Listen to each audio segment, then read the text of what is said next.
آخر آگ بجھانے میں امریکہ ناکام کیوں رہا؟ ہالی ووڈ ہلز تک جو ہے آگ پہنچ چکی ہے اور وہ پورا علاقہ جل چکا ہے. کئی اونچی اونچی لمبی لمبی آسمان چھوتی ہوئی عمارتیں بھی جل کر کے خاک ہو چکی ہیں. اور اس واقعے کو، اس میٹر کو سمجھانے سے پہلے میں ہزاروں سال پہلے آپ کو لے کر کے چلتا ہوں. قوم عاد کا نام آپ نے سنا ہوگا. جیسے اس وقت امریکہ پوری دنیا کا سپر پاور ہے، اس کے پاس طاقت ہے، اس کے پاس قوت ہے، اس کے پاس پاور ہے، سب کچھ ہے. ایسے اس دور میں قوم عاد کے لوگ، قوم سمود کے لوگ اپنے آپ کو بہت بڑا سپر پاور اور بہت بڑا پاورفل انسان مانتے تھے. انہوں نے کہا من اشد منا قوہ، رے ہم سے بڑا پاورفل کون ہے دنیا میں؟ ہمارا کون کیا بگاڑ لے گا؟ اس کے بعد جب اللہ تعالیٰ کے عذاب کا کوڑا اس قوم کے اوپر برسا ہے نا، تو اس قوم کے اوپر رونے والا کوئی نہیں تھا.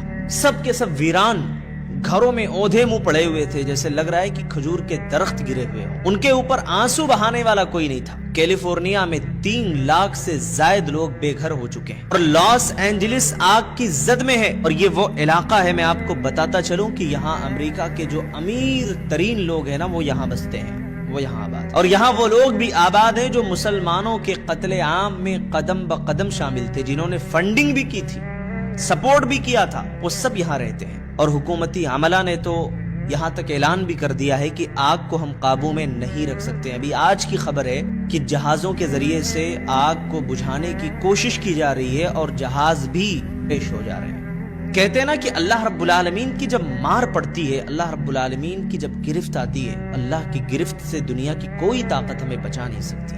حکومتی عملہ نے یہ اعلان کر دیا کہ آگ کو ہم نہیں روک سکتے ہیں، انسانی جانوں کو بچانے کی کوشش کی جائے. آپ کو یہ بھی بتاتا چلوں کہ لاس اینجلس ایسی جگہ ہے کہ جہاں بڑے بڑے millionaire, Anthony, Miles Taylor, Hopkin, James Wood کا نام تو آپ نے سنا ہی ہوگا. ابھی کل کی انٹرویو ہے. یہ جناب وہ ہیں جنہوں نے مظلوم مسلمانوں کے بارے میں کہا تھا کہ مشرق وسطیٰ کو ہم آگ سے بھر دیں گے. اللہ تعالیٰ نے ایسے لوگوں کو پکڑ لیا. کہا تھا کہ ہم وہاں زبردست قتل عام ہونا چاہیے.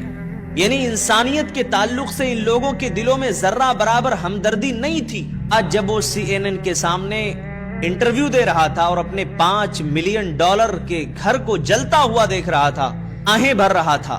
کسی شاعر کا وہ شعر مجھے یاد آ گیا، کسی کی بے بسی کو مسکرا کر دیکھنے والوں، کسی کی بے بسی کو مسکرا کر دیکھنے والوں، تمہیں لے آئے اس منزل پہ مستقبل تو کیا ہوگا.